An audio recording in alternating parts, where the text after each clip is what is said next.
Hey, glad you're here. Before we get started, go ahead and dim the lights. Maybe turn on a small fan, something low and steady, like distant wind. Make a cup of something warm if you've got it, or just settle into the quiet. Wherever you're watching from, let me know in the comments. I always wonder where these stories echo, what time it is for you, who's listening in the stillness. Tonight we drift backwards, not into grand halls or gilded kingdoms, but into the low, smoky hush of the forgotten, into the dirt-worn lives of medieval peasants, the ones who didn't have history books written about them, but who knew the bite of winter like an old enemy. This isn't a story of kings and banners. It's about survival, bare and human, how people kept breathing when the world wanted them frozen still. Let's begin. It's late December, the kind of cold that doesn't just sit on your skin but climbs into your lungs and waits. The village is quiet, too quiet to feel safe. Everything muffled beneath a thin crust of snow, the edges of the fields disappearing into white. Somewhere, a crow cracks the silence. In a squat, lopsided hut, the air inside is nearly as sharp as out. The walls, woven wattle daubed with dried mud, do their best, but best isn't enough. You can feel the wind breathe through the cracks like a ghost looking for a place to sleep. There's no glass in the window, only a stretched scrap of oiled hide nailed in place. It flutters when the breeze sneaks through like something alive. Inside it smells of smoke and damp wool, of stale rushes and earth. The fire on the hearth has burned low, just a red pulse in the ash, barely keeping the dark at bay. There are 5 bodies huddled close, limbs overlapping like tangled roots. A child shivers in her sleep, curled under her brother's arm. Their mother hasn't moved in hours, her back arched like a bridge to block the wind. The baby, tucked beneath her tunic, makes a soft sound that's not quite a cry, more like a whimper. No one stirs. The fire is too small to waste, too costly to feed. Every stick counts, every ember is precious. There's a sack of hay in the corner, flat and stained. It's what passes for a bed here sometimes. Other times they just lie on the floor, thick with rushes that stink of mildew and mouse urine. Some of them still wear their boots to sleep. Not for comfort, but necessity. You don't want to wake up to frozen toes. Or worse, not wake up at all. You might ask, why didn't they just make better homes? Why didn't they insulate? But they weren't architects. They were laborers, sharecroppers, serfs, bound to the land and broken by it. Their hands were calloused from stone and soil, not skilled in craft. Time was a luxury, money a joke, and winter was an enemy that came for them every year without fail, like taxes or hunger or death. The animals, chickens, a thin goat, one shivering pig, huddle in a lean-to just beside the hut. Sometimes they're brought in, not out of compassion, but warmth. Their breath, their heat, their bodies become insulation. It's not quaint, it's survival. The air fills with the smell of dung and wet fur, but nobody complains. Complaints don't stop frostbite. In the mornings, if the frost was cruel, someone might not wake up. A child, usually. Or an elder. The others would sit still beside the body, not saying much, just staring at the blue beneath the lips, the stiffness in the limbs. No rituals. No time for grief. You couldn't afford to be sentimental when you were always one bad harvest from becoming the next corpse. And yet, they sang. Not joyfully, not loudly, but low like the wind through bare trees. Songs passed down, old as mud. Songs that remembered warmth, even if the singers did not. Mothers hummed while rubbing hands raw over a bowl of barley. Children tapped rhythms on frozen tables, a kind of music against the silence. There were tricks, of course, ingenious ones. The kind of knowledge only born from desperation. They'd line their walls with bracken or straw, tuck rags into the gaps, seal the door with clay when the worst of the wind came. They slept in piles, pressed chest to back, heartbeat to heartbeat. Communal warmth, communal breath. You didn't get space, but you might get through the night. No one slept alone if they could help it. And clothes. Rough wool, patched and repatched. Layers upon layers until your own body felt like armor. Cloaks that smelled of animals and smoke. Tunics stiff with wear. And beneath all that, Skin that hadn't felt truly warm in weeks. But skin still remembered what warmth was. That was the cruel part. Outside, the village looked still. But listen closely and you'll hear the cough of someone just waking.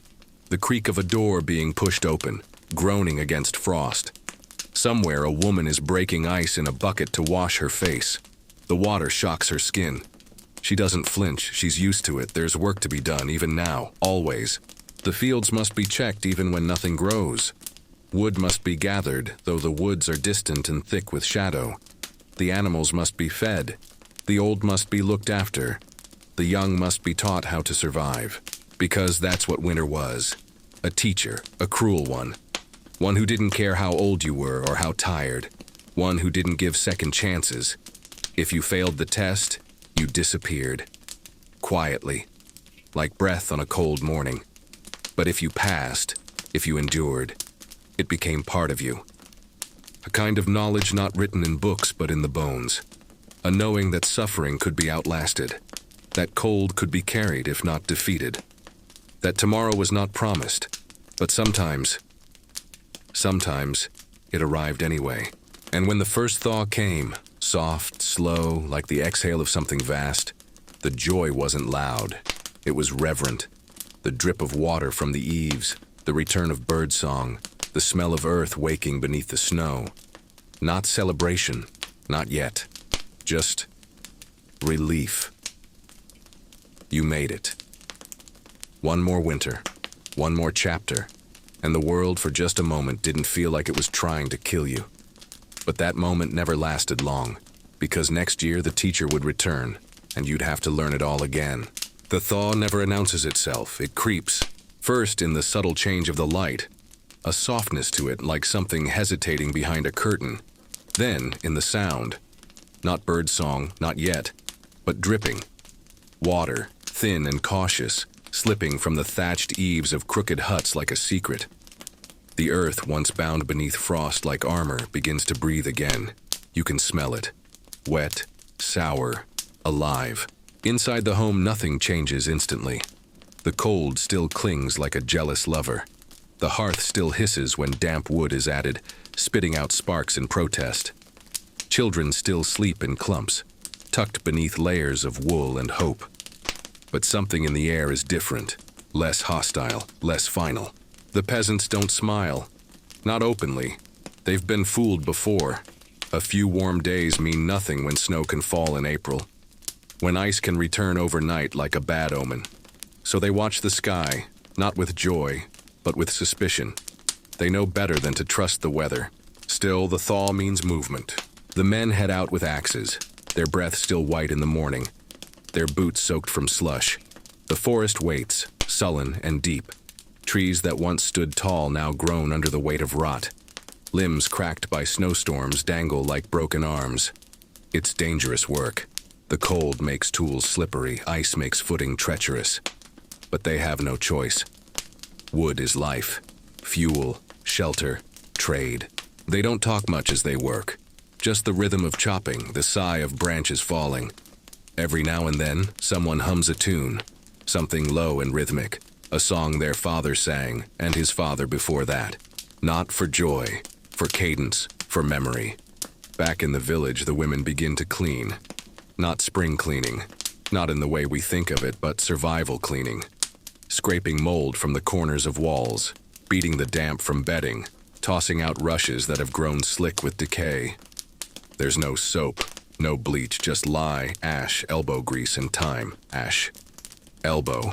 Everything smells of wet straw and old smoke. There's a little more food now. Not much. The stores are still low, dangerously so. But the rationing eases slightly. A piece of bread becomes two. A pot of broth simmers longer. They've made it through the worst, and they honor that by sharing what little remains. Children still go to sleep hungry but not starving. For now. And slowly, so slowly the heart dares not hope, the village begins to wake. They repair what winter broke. Patch walls, mend roofs, dig out the ditches that overflowed with snowmelt. They walk the fields and press their fingers into the soil, gauging its readiness like a wound that might be healing. They listen to the crows, they watch the worms, and they wait, because planting season will come. And with it, work that is brutal and endless. Work that will bend their backs until they forget what it was like to stand straight. But that work is hope. Work is the promise of grain, of oats, of survival pushed forward one more year. Not everyone is ready for it. Some of the elderly don't stir. They made it through the freeze, but something in them stayed cold. You see it in their eyes, like a candle that's burned low. They sit near the hearth, whispering prayers, or watching the smoke curl like thoughts they've forgotten how to say. They have seen too many winters, and each one takes a piece. There are funerals too, quiet ones, delayed by frost, now performed in thawed earth. They bury the lost with hands still red from cold, muscles sore from digging.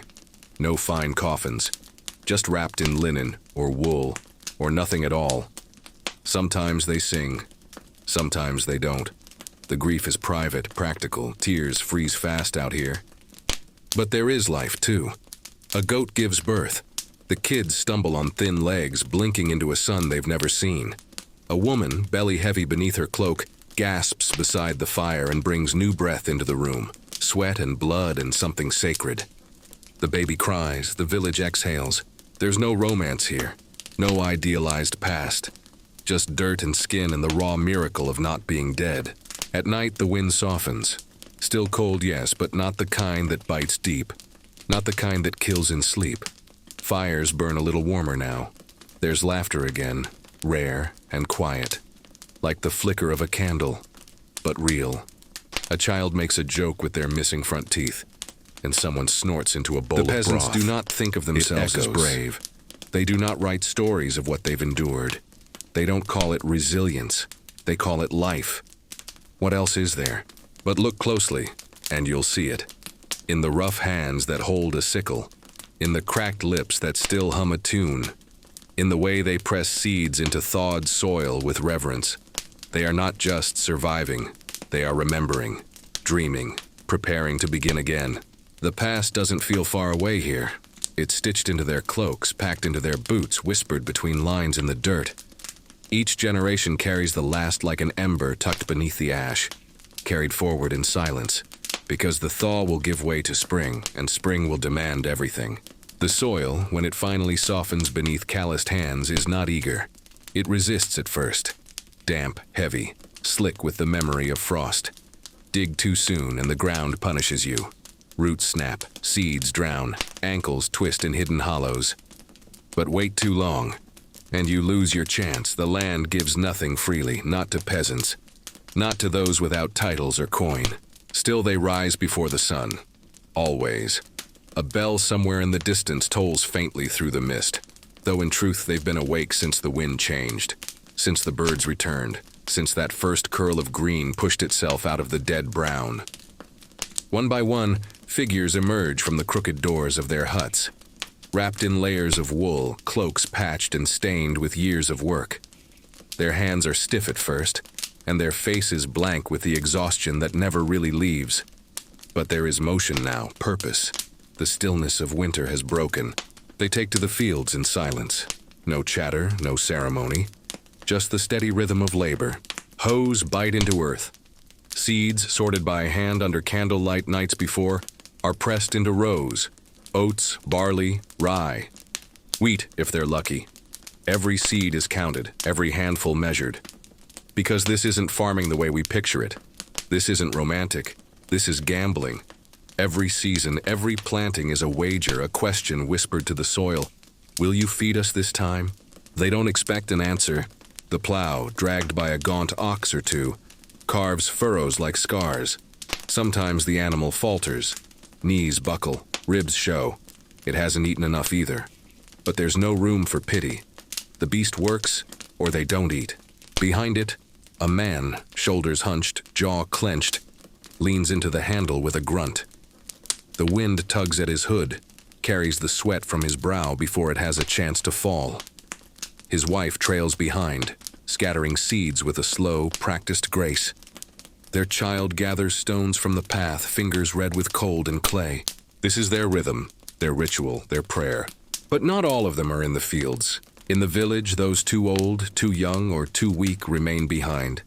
tending fires, watching the goats, hauling water that still carries a chill sharp enough to bite your bones. The well has thawed, but not warmed. The bucket ropes are frayed, the pulley stiff. Still it lowers, creaks, rises, and spills clear into worn clay jugs. Inside the homes, the work never stops. Clothes are patched by hand. Needle through fabric, pull, knot, repeat. Tools are sharpened against rough stones. A cracked pot is mended with iron staples and stubborn hope. Food is stretched impossibly thin. Cabbage boiled into near-transparent soup. Bread sliced into slivers, every crumb kept. But something in the air is shifting. Spring, for all its cruelty, brings moments of startling beauty. The hedges bloom, delicate white and pale pink like frost reborn. Bees return, lazy and golden, hovering near blossoms with a kind of careless joy peasants can't afford. The trees whisper again, leaves unfolding like secrets. Children chase each other past fences, barefoot in muddy lanes, shrieking not from fear, but delight. And in the evenings, when the sun begins to linger just a little longer before sinking, they gather. Not all of them, not formally, just a few here and there.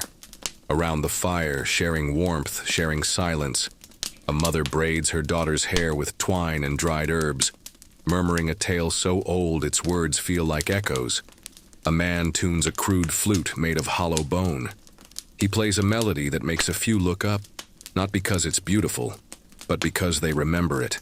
Memory is everything here, more than food, more than rest. It's the thread that stitches them to the world. And still, no one speaks of hope. Not directly. Hope is dangerous. Hope can break your heart in your sleep. Instead, they speak of the signs. The sun rises earlier. The lambs are strong this year. The alder trees budded sooner than usual. The frost didn't return last night. It's not optimism, it's inventory. And yet, there's something close to reverence in their tone. Something that recognizes what it means to still be here.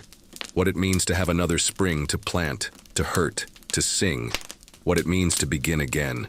The priest, if the village has one, preaches little. He is not a man of grandeur. His sermons are short, more warning than wisdom.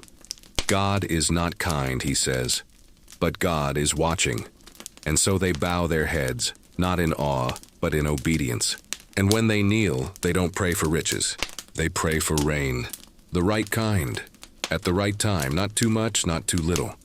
They pray for no pestilence, no fire, no flood. They pray their hands will hold up through the harvest, that their backs won't break, that their children will live through summer without fevers. These aren't wishes, these are needs, and need is sacred here. So they plant and sweat and bleed. And in the fading light, they look out across the furrows of black earth lined like ribs and wonder.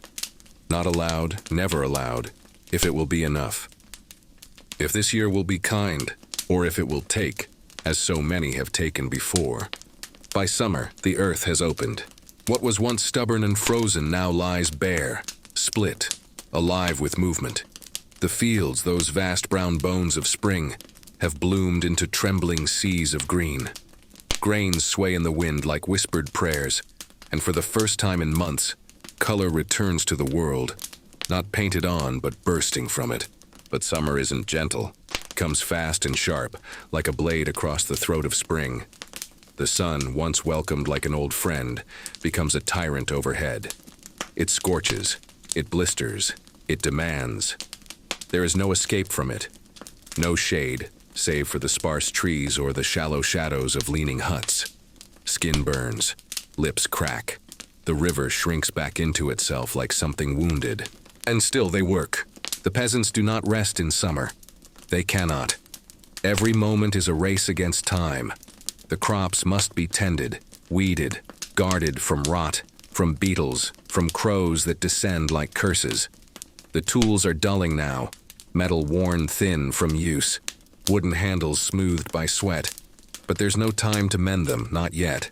They walk the rows with aching knees and sun-dazed eyes, fingers blackened from soil, scratching at their skin for ticks and lice. A child in the distance cries, not from hunger this time, but from a bee sting. The sound vanishes into the heat like a drop of water on stone. Their world is ruled by cycles, planting, weeding, harvesting, hoping. And summer is the longest and cruelest of all. Water becomes a problem. The well runs lower each week. The buckets bring up less and less, and what they do bring is warm and metallic. Drinking it is like swallowing coins. The stream near the edge of the woods has turned sluggish, its banks cracked and littered with bones of fish that didn't survive the warming. So they ration again, always. Not just food now, thirst. The elderly are the first to give up their share. The youngest are given sips from clay cups passed from hand to hand. No one drinks deeply. No one drinks enough.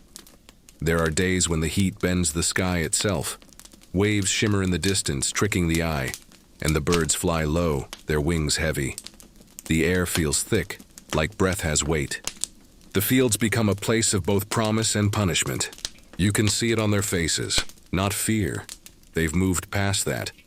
What comes now is something quieter, a kind of resignation, a patience that borders on pain. They've learned how to wait with their teeth clenched, learned how to watch for signs, a yellowing stalk, a cloud that breaks the heat, a shadow that means rain. Every cloud is studied like scripture. Every breeze is a blessing. But then sometimes it does rain, sudden, violent. Not the soft mercy they hoped for, but thunder that splits the sky and wind that flattens the wheat like soldiers falling in rows. The earth, too long dry, can't take it. The water runs off it like blood on stone. The gutters overflow, the roofs leak, the ditches flood. And the peasants, mud-soaked, breathless, rush out into the storm anyway. To stand the grain back up, to cover what they can, to scream at the wind and the clouds and God himself, knowing he will not answer, knowing they'll do it again tomorrow. Because what else is there? There are no seasons off. And yet still life creeps in, at night. After the sun surrenders to dusk, they sometimes gather in the fields, not for work, not for worship, but because the land is cool then, and the fireflies float like lanterns between the stalks. The air smells different at night. Wet grass, warm dust, distant smoke. Children chase shadows. A young man strums a stringed instrument, cracked and out of tune.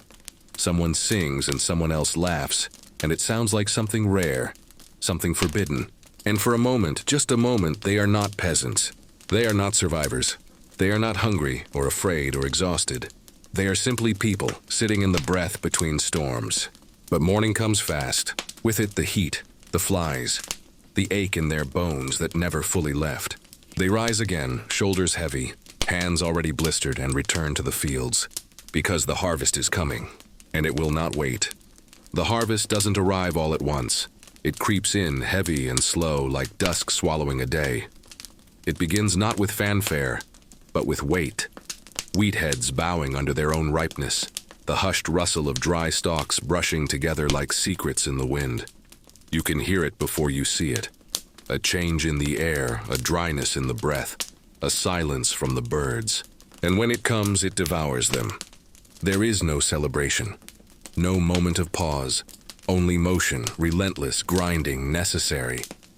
From the first light of dawn until darkness makes it impossible to see, they cut. They bend and slice and gather with the desperation of people who know that every missed sheaf is a threat to winter, that every dropped grain is a day of hunger to come. Sickles flash in the sun, curved like smiles but never joyful. Metal blades worn thin by generations of use, by hands that belong to children and elders alike. There are no idle hands in harvest, no rest, not even for the sick. They tie cloth over mouths to catch coughs. They press bundles to their chests with trembling arms. They keep going, always going. The sweat never stops. It clings to their skin, seeps into the fabric of their tunics, soaks the straw hats tied beneath their chins. They are stained by it, marked. The sun bears down with a cruelty that feels almost personal. And yet they do not curse it, not truly. It is the light that ripens the grain, the light that feeds the earth. They endure it as they have endured everything. The carts groan with the weight of the harvest. Wheels buckle under sacks of barley and bundles of wheat, dragged through rutted paths that were once soft with mud, now baked hard by weeks of sun. Dust rises in plumes around their ankles. The oxen wheeze, the ropes stretch. But the grain moves, bit by bit, field to barn, hand to pile. The threshing floor becomes sacred, not in the way of churches or prayer, but sacred like fire, like blood, like breath. It's where the husk is separated from the kernel, where straw flies through the air in golden arcs, where the labor of an entire season is laid bare in trembling, tired hands. They beat it with flails, wooden rods swung in rhythm again and again until the grain lets go, until it breaks. They move like dancers, like machines. Dust fills their lungs, cakes their skin, settles into every crease of their clothes. Their mouths are dry, their eyes sting, and still they thresh, until there are piles, mountains of food it seems, until they measure, until they count, until they portion what must be given to the Lord, the tithe to the church, the part that must be saved for seed. And then what remains? Only then does the truth settle like ash. It is enough, or it is not. Some years there is relief. They breathe easier, they laugh even. Bread will be thick this winter, porridge full. They may even trade a sack or two for cloth, for iron, for oil. These are rare years, blessed ones. Other years, the pile is smaller. Too much rain, not enough sun, rats, mold. A late frost no one saw coming. And they look at what they have and they do not cry, they plan. They tighten belts, they calculate. The weak will eat less. The children will be fed first. The seed will be guarded like gold. They do not speak of it. They simply begin the storing. Grain sacks are tied tight with twine and lined against the walls of the barn, packed high and deep, hidden from damp and shadow. They test the air. They listen for scratching. A single mouse can ruin a month's worth of bread. In the evenings, they sit by the fire, hands blistered, arms sore, feet raw. But there's a fullness to them now, a density, not pride, no. That belongs to those who have choices. But something close.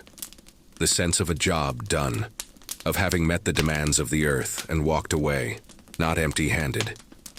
There may even be songs, old ones cracked with age, sung not to celebrate but to remember. Songs of ancestors who did the same in seasons long buried. Songs that belong to the land more than the people. Children fall asleep beside them, heads resting on sacks of grain. They dream of nothing but warmth, safety, bread that never ends. But the adults stay awake longer, staring into the fire, counting what they've stored, what they've spent, what they'll lose. Because the harvest is not the end. It's only the beginning of the next wait. Autumn whispers where summer once shouted. It doesn't rush in, it creeps. The light begins to thin, not just in the sky, but in the way it touches the world. Softer, sadder. A gold that leans toward gray. Trees shed their green for a slow burn of orange and rust. And in the fields, the stubble of harvested grain stands like stunted bones. The wind returns, not the savage howl of winter, not yet, but something sharp, searching, brushing along the back of your neck like fingers. It carries the scent of wood smoke, of fallen leaves, of things coming undone. For peasants, autumn is a time of reckoning. The harvest is done. The fields lie bare. And with every passing day, the air grows colder, the light shorter, the shadows longer. You can feel the turn of the earth in your bones. It tightens the joints, stiffens the hands. A reminder, winter is coming, and winter remembers. Now every action is about preparing, preserving, protecting. Inside the cottages, the work shifts. They dry herbs, hang them from the beams in bunches. Sage, thyme, rosemary, tiny defenses against what's to come. Salted meats are buried in barrels. Apples are laid out on straw, turned each day so they don't rot. Beans and lentils are stored in coarse sacks, tied shut and hung from rafters to keep the rats away. Even the smallest tasks feel urgent. A cracked door is patched with moss and clay. Gaps in the walls are stuffed with sheep's wool. Blankets are pulled from chests, woolen, moth-eaten, woven by hands long dead, and mended by firelight. A glove without a partner is still kept. A boot with a hole in it is lined with straw. Nothing is wasted, nothing is forgotten. There's a stillness to it this part of the year. A quiet between storms. Not peace, but the breath you take before you dive. The animals know it too. The chickens are restless. The sheep huddle close. The cows give less milk. Even the dogs, usually dozing in the sun, stay near the door. Instinct, maybe. or just the memory of last year, of all the years before, of cold that seeps under doors and into blood. Children are quieter now, not from fear, but from listening. They watch their parents work, they follow. They learn the rules of survival not from books or sermons, but from repetition, from rhythm. They help chop wood, though the axe is too heavy. They fetch water, though the buckets slosh and bruise their legs. They tie bundles of firewood, fingers red with rope burn. They are becoming winter children. Outside, the world fades. The green is gone now, replaced by brown and yellow. The sky lowers itself, pressing down. It doesn't rain so much as weep, drizzles that never end, soaking through thatch and cloak alike. The mud returns.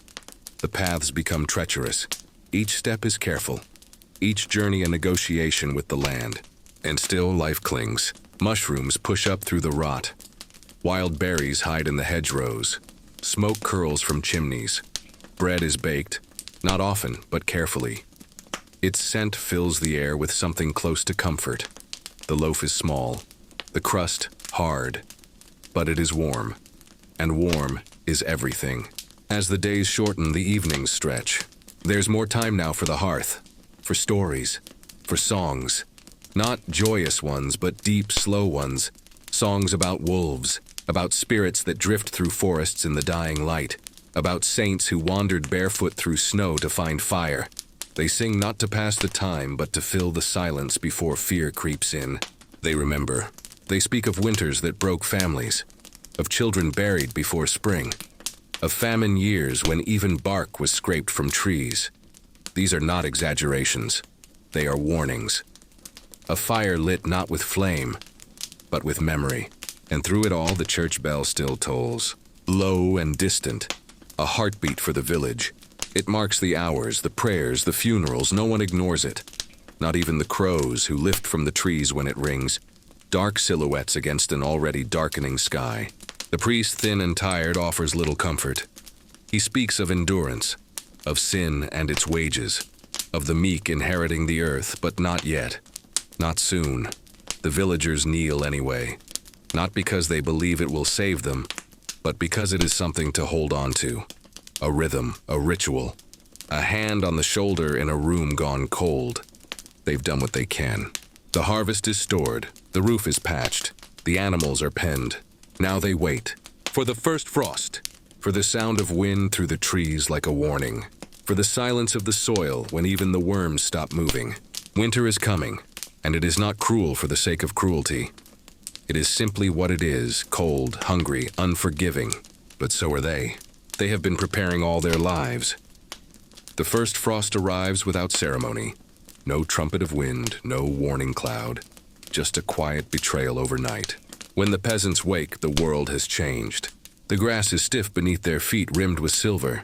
The morning air bites, sharp and sudden, catching in throats and lungs. Breath appears in pale clouds. Fingers sting. Even the stones seem to shrink from the cold. And somewhere in the fields, a lone crow cracks the silence with its dry, rasping cry. It has begun. Winter doesn't need permission to enter. It simply takes. The warmth first, then the ease of motion. Then slowly, the rest. The days now are pale and weak, as if the sun has lost interest in trying. Light stretches thin across the sky, too soft to warm skin, too brief to offer comfort. Shadows come early, and they come hungry. Everything slows. The river barely moves, its surface slick with ice by dawn, whispering beneath like a secret not meant to be heard. The animals retreat into their shelters, huddling together in tight, steaming knots of fur and breath. Chickens fluff their feathers. The cows bellow softly. Even the dogs bark less, conserving energy, curling tight near the hearth. And the peasants, they shift into winter selves. Movements become smaller, intentional. Each trip outside measured carefully, how long, how far, how necessary. Boots are stuffed with straw, scarves are knotted over mouths, and hands, always hands, rubbed raw from the cold, from wood, from work, are wrapped in whatever scraps of cloth can be spared. Inside, the fire rules all. It becomes the center of existence, a small, flickering defiance against the vast, indifferent cold. The hearth is fed obsessively, like a living thing. Wood, dung, peat, anything that burns. Sparks dance along soot-stained stones. Smoke clings to hair and skin. It stings the eyes, but no one complains. They sit close, backs to the walls, knees to their chests. Faces lit in firelight and shadow, speaking little. Outside, the cold tightens its grip. Icicles form on thatch like teeth. The wind finds every crack, no matter how well stuffed, and slides in with fingers of ice. Water pails freeze solid. Bread hardens by the hour. And hunger arrives, quiet but cruel. The grain that once seemed plentiful now dwindles. The portions shrink. A bowl of stew becomes more water than root. A loaf is stretched between 5 hands. There is no waste, not even bones, not even rind. Children chew the same crusts twice, hoping they'll feel full if they pretend. Illness follows. Coughs echo in small rooms, shallow breathing, fevered cheeks, and there is little to fight it with. No medicine but herbs dried months ago. No relief but boiled water, cool cloth, whispered prayers. Some heal, some do not. And still they endure, because there is no choice, because this is the test, the real one. Not the harvest, not the summer heat. These months of endless gray, of aching joints and haunted nights, of hoping the last candle lasts a little longer. Some nights the cold slips inside, not just through the walls, but through the skin into the marrow. You feel it settle in your ribs like a second heart. You wake to it. You sleep with it. You dream in shivers, but you keep going. You mend your cloak again, even if there's nothing left to mend with. You feed the fire with splinters, knowing they'll burn too fast. You scrape the pot clean and call it supper. And sometimes, only sometimes, there are moments of grace. A song hummed while spinning thread. A game played with stones on the dirt floor. A warm hand finding yours under the blankets. A breathless laugh because someone tripped, because someone told a story, because for 1 second, it felt like it used to. Even in this bleakness, they are not entirely alone. There is the rhythm, the old rhythm, the one passed down by blood and silence. The way you know how to bank a fire so it lasts the night. The way you recognize the sound of cracking wood as a warning. The way you learn to count days by the way snow drifts form outside the door. This is knowledge older than language, and through it they survive. Not because they are strong, not because they are lucky, but because they know no other way. Because they come from those who endured the frost before them, who buried children and still planted again come spring, who starved but left a handful of grain for next season's seed. The cold tests everything, but it does not erase them. In the stillness of night, you can hear the breath of a family sleeping close together, wrapped in whatever warmth remains. And outside, beyond the walls, the wind keeps singing its long, empty song. But the fire still burns, and they are still here. The wind changes in midwinter. It grows crueler, not louder, but deeper, more intimate. It doesn't howl anymore.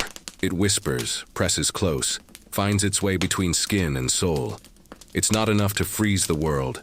Now it wants to break it. There's less laughter now, even among children. The games stop. The songs fade. Mirth is a luxury, and luxuries have all been traded or burned. The days are dim and short, and the nights, long enough to lose yourself in. Time becomes a blur, one gray hour folding into the next, each as brittle and cold as the last. Food is counted grain by grain now. The stored sacks have slumped. Each meal is a negotiation, each mouthful a question. Can we spare this much? A turnip is cause for gratitude. A stale loaf, a reason to gather around. They soak what's too hard to chew, crush what's too small to share, boil what would once have been thrown away. The hunger sharpens not just the body, but the spirit. You start to feel corners inside yourself you didn't know were there. Sleep brings little peace. The cold is not just a discomfort, it's a presence. It watches, it waits. The hearth fire dwindles faster these nights. They ration the wood, feeding it in handfuls. The flame dances low, blue and quiet, like a candle at the end of a vigil. The warmth barely reaches the walls. They sleep in clusters now, families piled together under threadbare blankets and old cloaks with straw beneath them and hope around them. A child's cough wakes everyone. A parent's silence terrifies. Frost gathers inside the windows. It paints strange flowers across the glass, if there is any glass at all. More often, just animal skin stretched over a hole, stiff with ice, curling at the edges. The air inside the home is white with breath. You can see it, rising from mouths, from nostrils, curling like steam, like the house itself is exhaling pain. Outside, the land is silent. No birds, no rustle of branches, just the occasional creak of something frozen beyond its limit, or the groan of a tree splitting from within. The snow is not soft anymore. It's crusted, sharp, resisting footprints. Walking becomes dangerous. Fetching water is a chore of near ritual importance. And even that can fail. Sometimes the well freezes. That's when things grow desperate. Mothers scrape the last of the tallow from the candle ends. Fathers chip ice from eaves just to fill a pot. They burn whatever can be spared. Old shoes, broken stools, straw mats that once lined the bed. The fire becomes an altar. They feed it sacrifices. Illness spreads like smoke. No doctor visits. No herbalist dares venture far. The sick are laid beside the hearth, fevered and shivering, eyes wide and distant. Prayers are whispered over them, not out of faith, but out of fear. The kind of fear that reaches deeper than panic. The kind that comes from memory. 'Cause everyone remembers a winter that took too much. A winter when the body in the bed didn't get back up. A winter when the smallest child stopped crying in the night. A winter when the earth felt like it would never forgive the sun for leaving. Even the church grows quiet. The bell tolls less often. The priest is hoarse now. His words carry less weight. There are fewer candles lit at the altar. Wax is too valuable. The prayers are still spoken, but not as loudly, as though they might anger something that already walks in the darkness outside. Some don't make it. They slip quietly from sleep, or vanish into the snow, confused, delirious, walking toward light that isn't there. The village doesn't speak of them, not aloud. Just quiet glances. Just the soft closing of a door. Mourning has no place when survival demands your hands. Still, something holds. Even now, even in the aching core of winter, they do not fall apart. They grieve, yes, but they do not stop. A mother finds a bit of dried apple at the bottom of a pouch and splits it 4 ways. A grandfather tells a story to keep the children's eyes open, just a little longer. A boy with frostbitten fingers still drags wood from the shed, teeth chattering, arms trembling. And then one morning, it happens. You hear it before you believe it. Drip. Just a single drop of melted snow slipping from a thatched roof. Then another and another. The air smells different. Still cold, but not dead. Something soft in it. A loosening. The thaw hasn't come, not yet. But the world has paused. The darkness lifts just a little. The light lasts minutes longer, and in those minutes something stirs. Hope, or maybe just instinct. But the fire burns longer that night. The songs return quietly. A lullaby, a hum, a breath that doesn't freeze. Because beneath the snow, beneath the silence, beneath the ache, the earth is still alive. And then the sky shifts. Not dramatically. There is no miracle sunrise, no sudden burst of warmth. Just a subtle tilt, barely noticeable at first. A different color in the morning frost. A softness to the light as it brushes the tops of trees, clinging for just a few seconds longer than the day before. And that is everything. The villagers know. They feel it before they speak it. They glance at each other across the snow-covered paths with a look that says, maybe, just maybe, maybe we're turning. This is not the end of winter, but it is the beginning of the end. The snow doesn't melt yet, not really, but it loosens. Footsteps sink deeper, icicles drip throughout the day instead of only when the sun is at its peak. Smoke from the chimneys rises straighter now, less wind to scatter it, less fury in the air. The cold remains, but it no longer feels infinite. The children notice first. Their laughter returns. Not loud, not careless, but present. They dare each other to step outside without a cloak. They carve shapes into the frost-covered wood with their fingers, drawing suns, birds, crude flowers. It's not rebellion. It's instinct. Inside, the hearth fire is still fed constantly, But there is less desperation in the act, less trembling in the hands that place the wood. Rations are still tight, thinner than ever, but they eat a little slower now. They taste it again. There's time to chew. The sick who survived begin to rise. They sit by the fire, pale and hollow, hands shaking from more than the cold.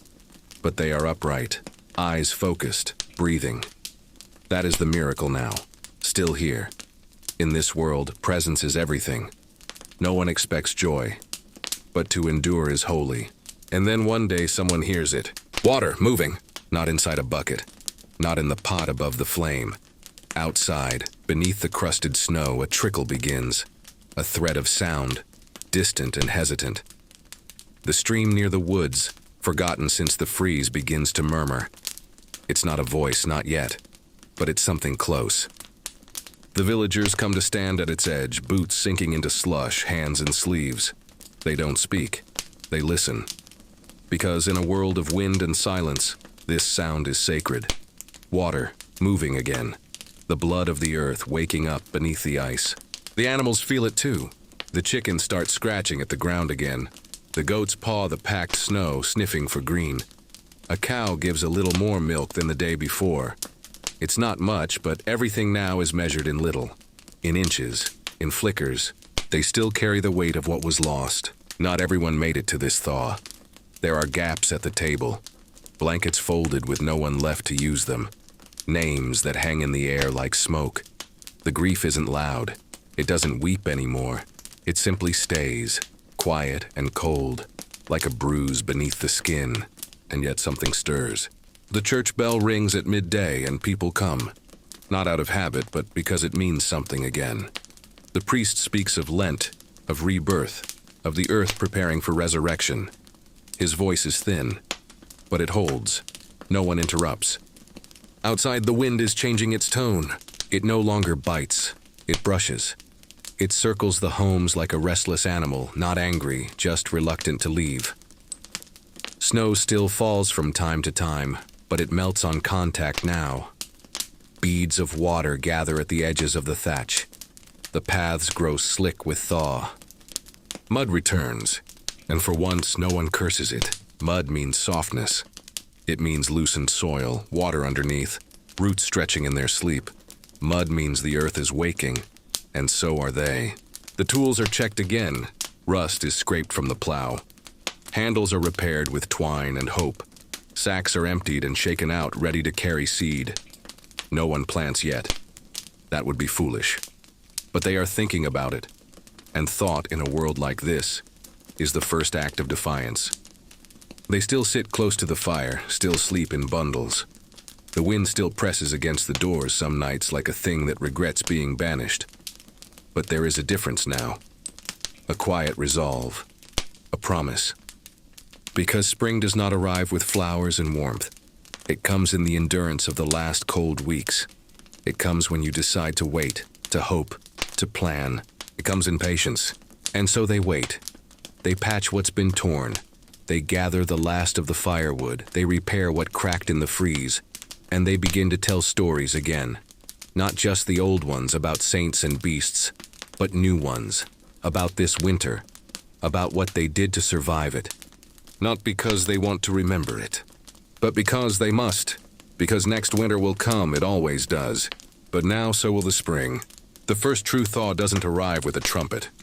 No blazing sun or sudden bloom. It comes slowly, like a breath held too long, finally released. A trickle of water down the road. The smell of rot and soil in the air. Ugly but alive. Snow turning to slush that stains the hem of every cloak, soaks through boots, weighs down the feet. It is unpleasant, unwelcome in its messiness, and yet, everyone welcomes it. Because filth means life is returning. The world stinks, and that's how they know the frost is loosening its grip.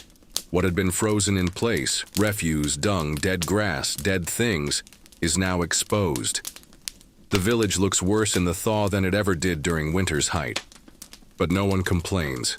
They shovel, they drag, they sweep the death of the season away. It is not celebration, it is cleanup. They bury the bodies. Those that could not be buried when the ground was stone now receive their final rites. There is no music, no ceremony, just hands, dirt, and silence. A prayer mumbled under breath, a name whispered into wind, a handful of earth falling onto wood or cloth or nothing at all. And then they stand up, wipe their hands, and return to work. There is so much to do. The fences have fallen. Roofs have bowed under snow. Walls have shifted on their foundations, logs swollen, warped by cold. The ground must be cleared. The animals must be walked. Even before the planting begins, there is labor. Endless, aching labor. But now there is movement. That is the miracle. Limbs no longer stiffened by frost, soil no longer hardened like iron. They can bend, lift, carry. They can move. And with each step into the muck, they know. They are past the worst. The children are louder now. They chase one another through puddles, slap at mud with sticks, dare each other to step into the deepest pools. Their laughter is raw, unfiltered. It carries across the fields, makes even the older ones smile without meaning to. The weight of winter hasn't left them, but for a moment it's lighter.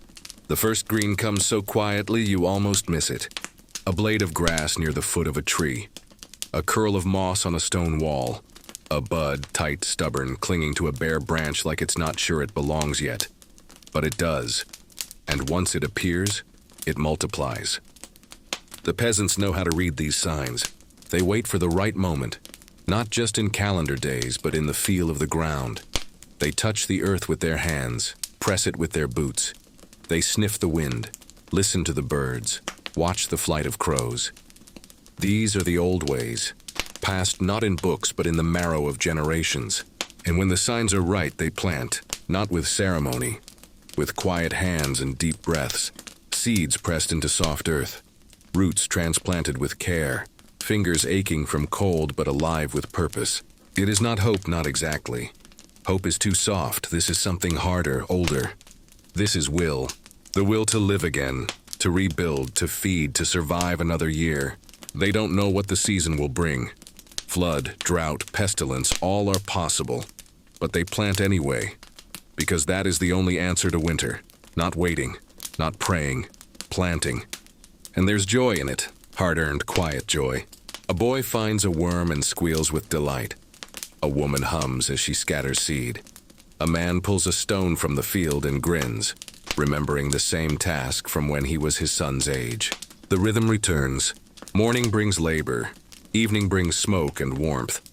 Meals are still thin, but there is more chewing now, more taste. They begin to plan ahead again, not just to tomorrow, but to harvest, to fall, even to next winter. And that changes everything. They take stock of their lives the way one might count coins. Who is still here? What tools are left? Which animals survived? They tally what they have not lost, and in the reckoning, find themselves still whole in ways they didn't expect. The church fills again, not because people believe more, but because belief has changed. The God they pray to now is not a God of fire and glory, but one who walks quietly with the hungry, who warms the smallest ember, who brings thaw in the form of mud and labor. The priest speaks less of sin, more of mercy, and the people listen, because they know mercy now. They have lived it in the hand that shared bread, the stranger who gave firewood, the child who stayed awake with a sick sibling. That too is prayer. And still, every night they gather close, not because they are cold, but because they remember what it was to be cold together. They sleep in the same bundles, not out of necessity, but out of memory. They carry the season inside them now. Its silence, its fear, its fragile beauty. Outside, the frogs begin to sing, and from the fields shoots rise, green, trembling, defiant. The season turns. The air smells of wet wood and old ash. Spring still raw, still shy, barely past its waking. The sun lingers now, brushing golden fingers across rooftops that still creak from winter's memory.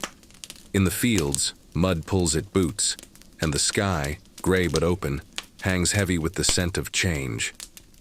And under it all, the land breathes again, not loudly, but steadily, as if the earth itself is remembering how to move. Villagers move with it. Everywhere there is motion. Mending fences, turning soil, carrying pails of water from wells that no longer crack with ice. The rhythm is back, not easy, not gentle, but known. A rhythm older than memory. The body remembers even when the heart does not. Work has become prayer. The first flowers don't bloom in gardens. They bloom in corners, in cracks. Tiny yellow stars clinging to ditches, trembling bluebells near the church wall.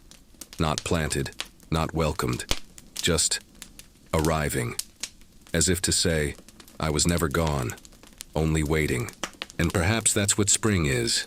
Not rebirth, not redemption, but return.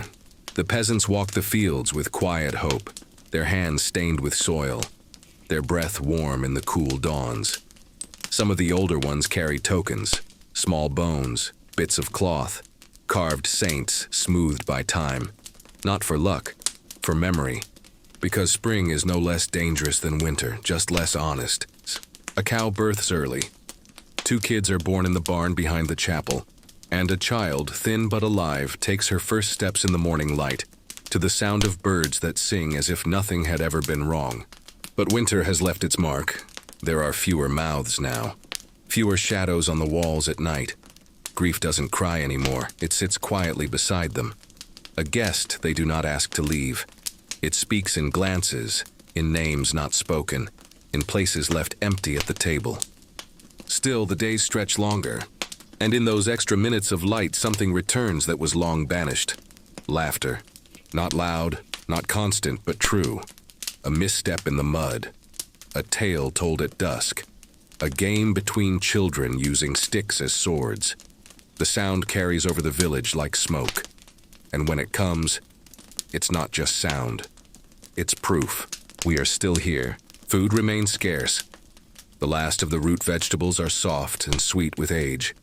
The flour is darker now, mixed with whatever they could grind. But even the worst bread tastes like a promise. The pot on the fire holds more than water now. Herbs, onion, sometimes even meat. They eat slowly, not because they are starving, but because they are grateful. And it is in these moments, these quiet, ordinary, mud-splashed moments, that the world feels new again. Not because it has changed, but because they have. Suffering has peeled something away. And beneath it was this, the aching joy of enough. Enough warmth, enough water, enough breath. The roads begin to open. Travelers return, bringing stories of other villages, other thaws. Some come to trade, flint for wool, clay for seed. Others come to stay. Widows, lost children, men with eyes hollowed by other winters. They are taken in. There is no room, but they make space anyway. Because everyone knows what it means to arrive after the freeze. The priest blesses them all, not with holy water, but with bread, with the laying of hands, with silence. He no longer preaches punishment, only patience. And then one day they hear it, too soon to believe, too perfect to ignore. The first bees, a low hum, close to the hedgerow. The sound of gold in the making, of fruit promised but not yet born. The children chase them, laughing, pointing. The old women smile. The men lift their heads from the soil. It's as if God himself has whispered, the worst is behind you. That night they don't crowd so close to the fire. They sit apart, just slightly, letting the night air brush their skin, and above them, the stars are back, not obscured by snow clouds or storms. Clear, sharp, cold, but not cruel. And under those stars they speak, not of winter, not of death, but of planting, of marriage, of the future. Because finally they can. Because now the land is soft again. The world is waking, and so are they. The days stretch further now, pulling gently at the seams of darkness. What once was night is now twilight, and what once was twilight is golden, dust-speckled afternoon. The shadows grow slower, thicker, more forgiving. They no longer chase the villagers into their homes. They walk beside them. It's planting season, and that means everything. The village hums with quiet urgency. Not panic, not haste, just purpose. Steady, rhythmic, reverent. This is sacred work, even if no one calls it so. The peasants don't speak of miracles, but they perform one all the same. They place life into the soil, knowing full well it may not return. Still, they do it. seed by seed, row by row. Knees in mud, backs to the sky, they trust the earth again. There are no guarantees. A late frost could kill everything. A wet spring could rot the roots. Insects, disease, the thousand invisible hands of fate, they hover in the air like dust motes. But the people plant as if they have never known fear. Because to not plant would be worse. To not plant would be surrender. They speak less now, not because they are solemn, but because they are focused. Hands speak louder than words. The squish of earth, the rasp of hose, the creak of wooden carts laden with last year's compost. These are their hymns. Children help where they can, not out of duty, but from the aching desire to belong, to be part of something real, something older than pain. They scatter handfuls of beans with too much excitement, dig too deep, or not enough. But the adults let them, because mistakes are part of the ritual too.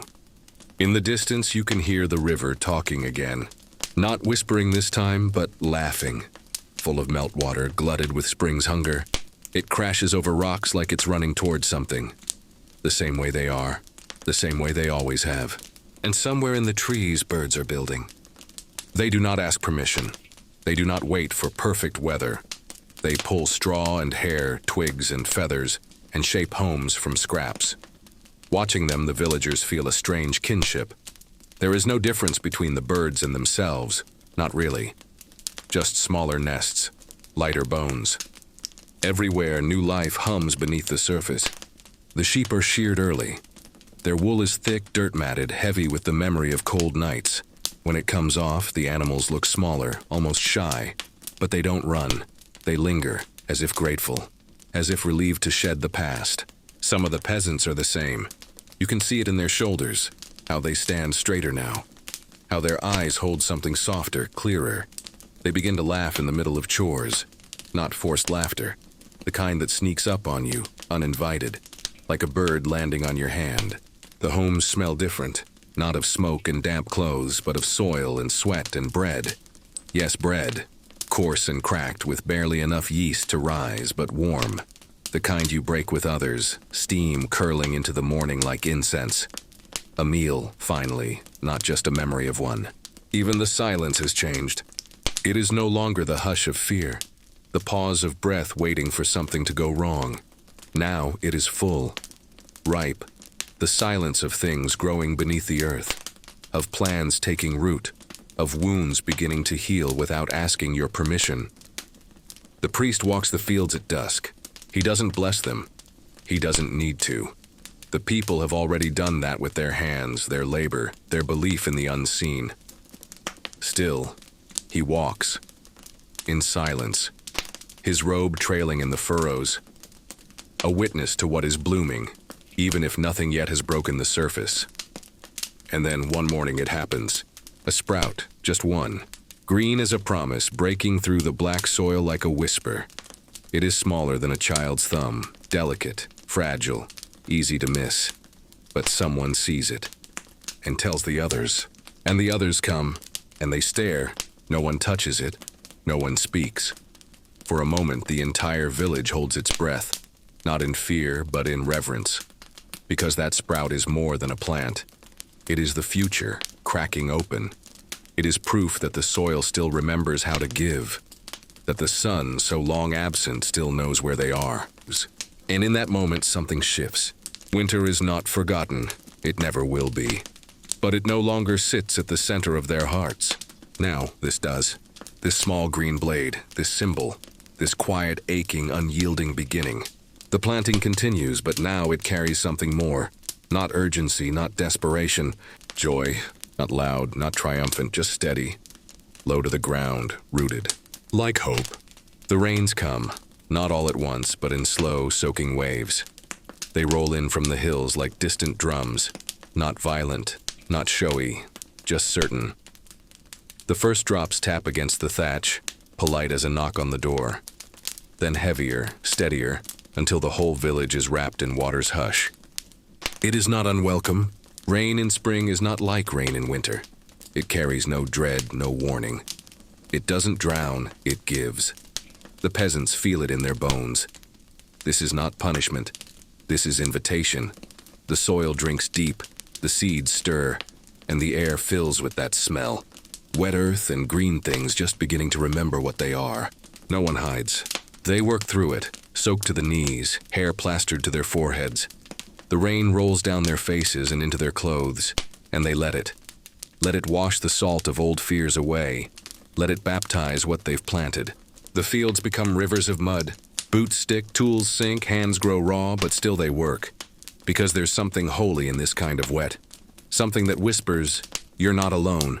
The sky sees you." And in the evenings, when the clouds break, when the firewood sizzles and smokes, they gather inside again. Steam rises from cloaks draped by the hearth.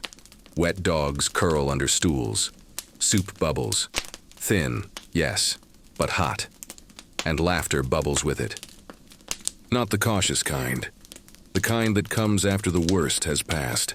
They start telling stories again. Not just the old ones, not just saints and beasts and wars, but theirs. Stories from the freeze.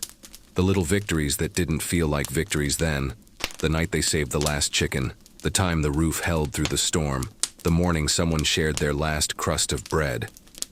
They tell them softly, not for show, but to remember. Because to survive is not just to keep breathing. It is to witness, to say, "I was there, I came through." Some cry when they tell them. Others just stare into the fire.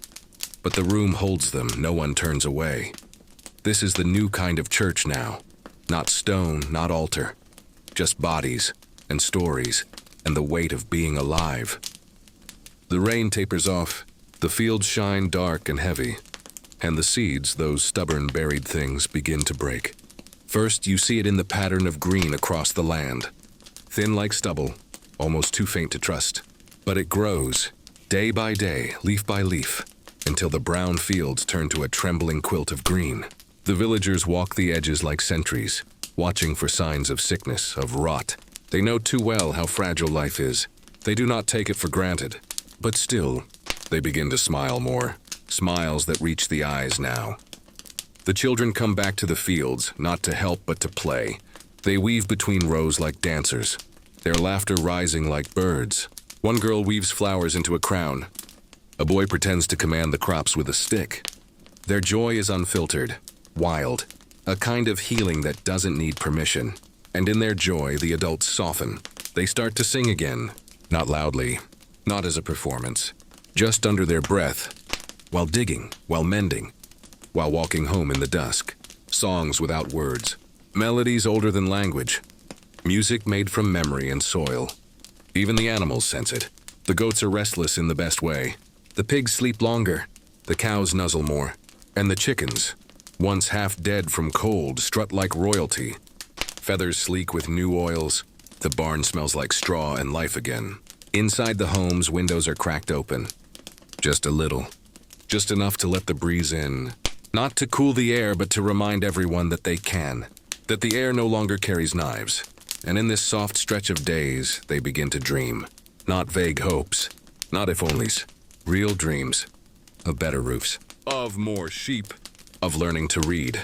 Of carving a new bench for the chapel. Of teaching the little ones their letters. Dreams that fit in the hand. Dreams you can build from wood and breath and will. They don't speak them aloud, not yet. They just carry them quietly, like embers in their chest. The priest notices. He says less now, but he watches more. He sees the way the old woman walks to the well without her cane. The way the grieving father sharpens his tools again. The way the youngest boy who didn't speak. Old Winter now hums to himself, while he stacks wood. Resilience is not loud. It's quiet. It's slow. It looks like small things. A weed pulled. A roof patched. A hand held a little longer than before. And so spring deepens, not in leaps and inches, not in triumph, in tenderness. And the village begins to believe, truly fully, that they will reach summer, that there is still time, still strength, still something worth growing toward. Because the earth has answered them, and the answer is green. By now, the green is no longer a whisper. It is a song, not a loud one, but deep, layered, filled with breath and weight and longing. The fields have come alive, a soft tide of stalks and blades and buds that bend gently in the breeze, as if bowing to something unseen. Growth is everywhere, not just in the soil, but in the people. In their eyes, in the way they move. Less guarded, less hunched. They carry baskets instead of burdens now. Full ones. Heavy with herbs, with wild onions, with nettles and early lettuces that sting the skin but heal the blood. The land is generous, but it is not gentle. The work is constant. Hours stretch like rope between dawn and dusk. Backs bend, blisters break. The sun, once distant and welcome, now burns if you don't respect it. It punishes the careless, the ones who forget to drink, to cover their necks, to rest. Still, no one complains. They've known worse. The worst is always there, just behind the hills, just under the skin. That memory stays close, not as fear, but as clarity. Every ache now is a privilege, every drop of sweat, a prayer. And still, the planting continues. Some crops grow quickly, beans, barley, rye. Others take their time. Cabbages wait in the dirt like secrets. Carrots grow blind and stubborn, hidden from light. But every morning brings change. You can feel it in the air, in the warm weight of it, the thick pollen hum that coats the lungs and stings the eyes. The bees are back, not just one or two. Whole hives, whole trembling colonies wrapped around the orchard trees, floating over the lavender and clover like golden smoke. The sound they make is not just noise, it's prophecy, a sign that something ancient and invisible has been restored. The peasants do not keep bees, not in the way nobles do, but they respect them. Leave small bowls of water near the hedges. Speak softly when they pass. Because bees mean fruit, bees mean life, and no one wants to anger the invisible hand that sends them. The priest begins keeping a journal, not of scripture, not of doctrine, but of what grows, a record of what has returned. He presses flowers between pages, scrawls notes about moon phases, weather, soil. It is his new gospel, and in a way, it's more honest than the old one. It speaks in roots and petals and rain. The village begins to change. Not just recover, change. New paths are worn into the grass where the children run. New stories are shared over meals that actually fill the belly. A stranger, a man from the coast, with salt still in his beard, joins them. He trades fish for shelter. His hands are calloused, his silence long. But he knows how to fix nets, and so they welcome him. Because no one survives alone, they are building again. Repairing fences, adding beams to the barn, stretching the chicken pens. It's not expansion, it's restoration. But even that feels bold. To improve anything is to believe in the future. And belief, in its quiet way, is the most radical thing they have left. At night, the stars return, brighter now, less veiled. As if even the sky is breathing easier. People sit outside longer, around fires that don't need to be so big anymore. They drink thin ale, chew hard bread, tell stories of times that almost broke them. They speak of winter now like an old enemy they managed to outrun. They name it. They give it shape, so it can't sneak up again. One of the children falls ill. Not gravely, but enough to make the village pause. They wrap her in wool, brew her teas of elderflower and mint. Lay cool cloths on her head, and they wait. Not with panic, but with unity. Because illness no longer means isolation. It means attention, tenderness, time. She recovers in 3 days. And when she walks again, barefoot through the field, the people smile as if watching a miracle. Not because she lived, but because they knew how to help her live. The rhythm deepens. You can hear it in the bells that chime when the bread is ready. In the squeak of cartwheels over dry earth. In the splash of water from full buckets carried back from the well. In the hammer against stone, the laughter against wind. The land no longer resists them, it listens. The peasants no longer beg it to feed them. They ask and they offer in return. Compost, prayer, blood from scraped knuckles and faith.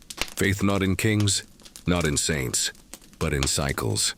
In warmth after cold, in soil after snow, in hands after hunger. They don't say it aloud. But every night as the fire softens the air and the insects begin their song, the thought passes quietly through their minds. We are becoming again, and becoming is enough. By midsummer, the earth is a riot of life. No longer fragile or tentative, but bold, loud even. Grasses reach past the knees.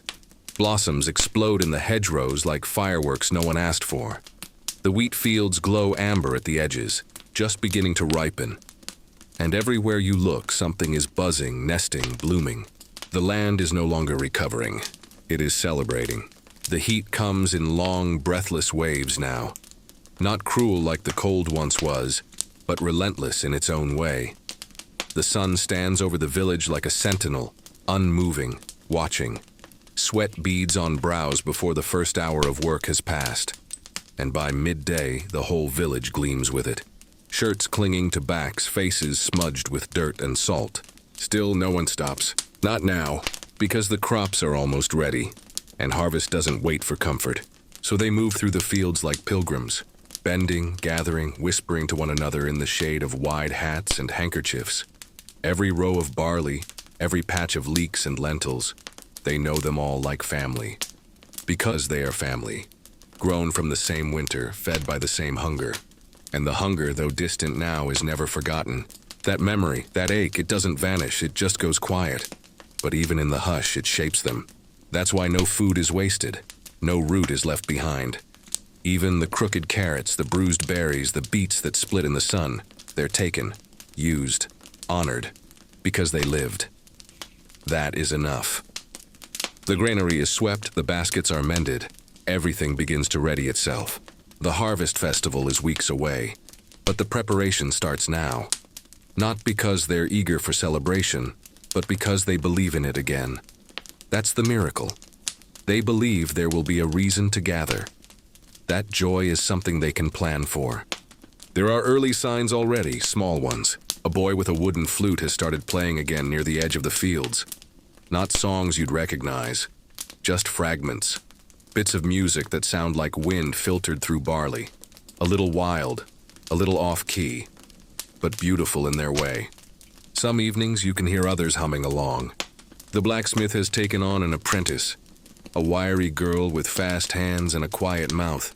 He doesn't speak of her much, but he's begun whistling while he works, and that says more than words ever could. The healer has started drying herbs in neat, orderly bundles. Calendula, yarrow, sage. They hang like upside-down bouquets from her rafters, their smell a mix of spice and medicine and memory. And one morning a couple marries in the orchard. No priest, no ceremony. Just two people, a ring of flowers, and the sun overhead. The village gathers without being asked. Someone brings bread, someone else pours wine. The children chase each other between trees, and for a moment the whole world feels like it's holding its breath. Not out of fear, but awe. Because after so much death, here is something new.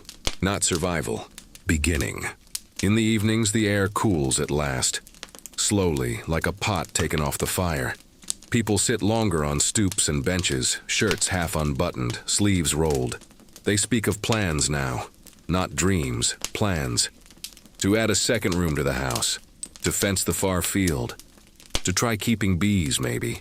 To teach the little ones how to write their names with a bit of charcoal on old wood. The fire isn't for warmth anymore, it's for gathering. Its smoke rises straight into the night, the embers glowing like distant stars. The stories shift too. Less about the winter, more about the future. They tell of who they'll be, not just who they were. And when they speak of winter now, it's with a different tone. Not anger, not even fear, just respect. Like a wound that's healed, but still aches when the weather changes. The children don't remember it the same way. To them, it's already a myth, a shadow, something the adults speak of in lowered voices. They laugh louder now, run faster, throw stones in the river and climb trees like gravity doesn't apply to them. And maybe, for a time, it doesn't. Maybe childhood is a kind of summer, too. Brief, hot, golden. The priest writes less these days. Not because he's lost faith, but because he's living it. He walks barefoot more often, lets the hem of his robe drag in the dust, sits beside the workers in the field, not above them. He listens more than he speaks, because sometimes silence is the holiest sound of all. The bees are everywhere now, drunk on lavender, coated in pollen, crawling sleepily over warm stone. Their hum is constant, alive. They move like tiny messengers, stitching the fields together with invisible threads. The fields are quiet now, not empty, just still. The kind of stillness that only comes after something sacred. After labor has turned to harvest and harvest to rest. The wheat has been cut, the roots pulled, the herbs bundled and hung. Baskets once heavy now lean in corners like spent soldiers.